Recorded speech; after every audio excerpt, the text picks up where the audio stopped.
Hey, this is Blocksmith, and I'm playing on A Whole New World Survival version 2.0.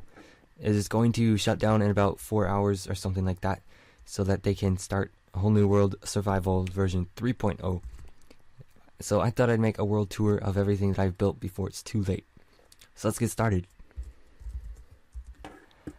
Okay, so this is my castle. It's pretty much half finished because I never got around to doing the interior, and also the roof is just a whole bunch of random towers and this half-finished sphere up here. If I can get to the top. There we go. So that's it for the top of it. I have some tree farms right here, and that's pretty much it. I used to have some animal farms down there, but I never used those after I built a larger one. I have some records in here. Records. Down here is my sorting machine. You can put anything you want into this chest, like steak for example, and dirt, and it will get sorted into the corresponding chest down here. Wonder if we can see anything come in. Well, it takes a while for it to get through. This probably already came through. Anyway, so they go around the outside, and then down, and then around the bottom, and then anything that doesn't have a chest matching it comes into this chest. I don't know why everything's empty right now, but it's probably just me lagging. I was going to expand it to have a second hallway, but I never got around to that. When the PvP server launched, I switched to playing there, just because here I never felt there was any challenge, and that's what I like. So right here I have my farms, some sheep, cows. Looks like the cows escaped. That's okay. Right here I have an elevator. You step on the pressure plate, teleports me here. And if I go out to the top, I can show the last thing that I built. Right here, it's my name, Blocksmith, in gold letters, diamonds, and emeralds. Blocksmith. Just so people know when they visit the museum that it was me. And now I'll get to my sister's house, the little thing that I built there. Okay, so now I'm in Blocketta's house, and if you look around, there's nothing really here except for a button. And when you click that button, this switches out for stairs, and you can come down and click it again, and they all swap out for dirt again. It's sort of hard to watch because my ping isn't that great on the server. It was pretty cool. And I'll be right back with the next thing. So this is my 7 spawner cave spider grinder. I originally found a quad spawner here, and then I built a little cobblestone pipes and stuff. But then Roblox Cake came and he added a 5th spawner and also built these cool glass cages around there. And then recently I added the 6th and the 7th spawner to it.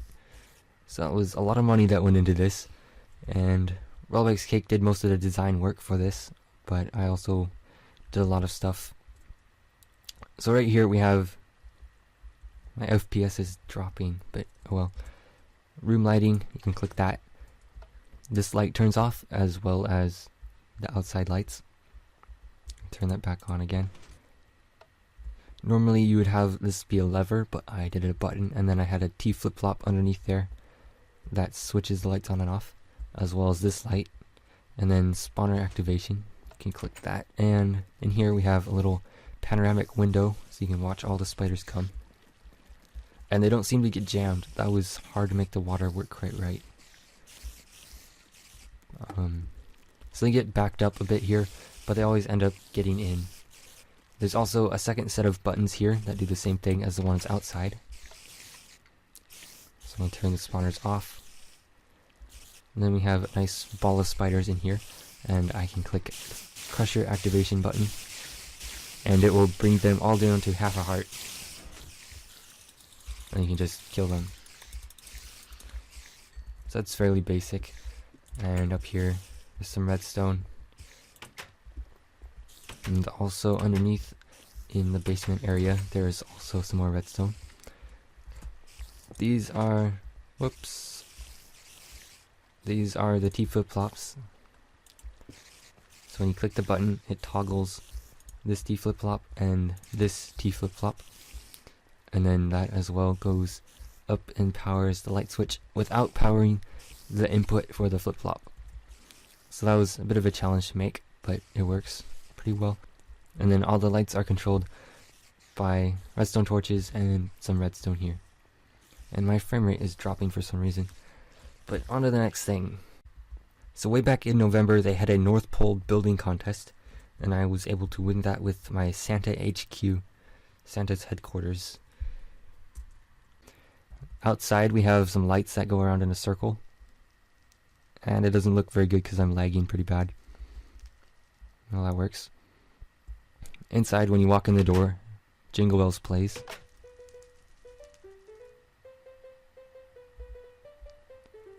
It would sound way better if I had a good connection. Well, that was okay, I guess. And then we have the assembly line with Santa's elves behind there. When you step on the pressure plates, they start working. And the conveyor belt starts moving the presents past them. It's just this simple piston loop that turns on when you step on those pressure plates. And then over here we have the magic Christmas tree elevator. Hop on to see Santa Claus. And that teleports you up here. And we have a little globe with some continents on it. Press button to lock down Santa's secret headquarters. And when you press that, the shutters snap closed. And it works really fast. And I was able to get it pretty compact. The way it works is you have a monostable circuit behind there that gives the sticky pistons controlling these shutters a 1-tick pulse. And that either leaves them here or pulls them back. So the sticky pistons aren't actually extended. They are closed. So that's a neat trick that I learned from Etho's channel. Or the T flip-flop I got from Etho's channel. Down here is some of the redstone. This was so that when the chunk unloads, sometimes the repeaters stop updating and they won't go in a loop anymore. But when you flick this switch underneath this block, it powers, or it updates all of the repeaters and they start going again. That doesn't always work, but it works most of the time. Back here we have the little monostable circuit, and that just sends the 1-tick pulse to all these pistons. I can show you the note blocks and how they work pretty quick. If we jump down here, I just got that by melting an ice block and then being careful not to update it so that the water wouldn't flow. Down here is the note blocks. So when you step on the pressure plates, it powers this redstone, which toggles this RS NOR latch. And when that happens, it sends a pulse through this monostable circuit, which sends like a 3-tick pulse through this line of note blocks. And because it toggled this RS NOR latch, when you step on it again, it won't play a second time, so you don't have the song playing twice at once. When it finishes playing, it powers the latch again and toggles the signal so that you can actually play it again. It took me a while to figure out, and if you keep standing on the pressure plate, it will just play the song after it ends, and so it works pretty well. Yeah, probably wasn't the best explanation, but you can probably figure it out. So A Whole New World version 3.0 launched quite a while ago, and I finally got around to editing this video. I'm playing on the PvP server right now, and I have a stuffy nose, so that's why I might sound funny. There are some things I wanted to say about this video. I didn't show all my builds, like some spawners and things like that. But one thing I did miss was my darkroom spawner / iron golem farm. I had a couple iron golem farms on either side of my huge darkroom spawner, which washed mobs to the middle with some water streams. But I never used that very much because it sort of got broken when a bug in 1.5 made it so that flowing water would sometimes leave source blocks behind, so that sort of broke everything. Iron golem farms are now banned in version 3.0, but I had built that before they made any rules about it. Another thing is that the audio in this video is probably a bit weird because I think I was too close to the microphone, so that made it get a lot of clipping and stuff like that. So it might not sound too good and it's probably kind of loud, so sorry about that. Anyway, I think that's about it. You might have noticed that there are some buttons down below, and if you want to prove that you can push my buttons, feel free to do so. That would be much appreciated. Anyway, thanks for watching. Bye.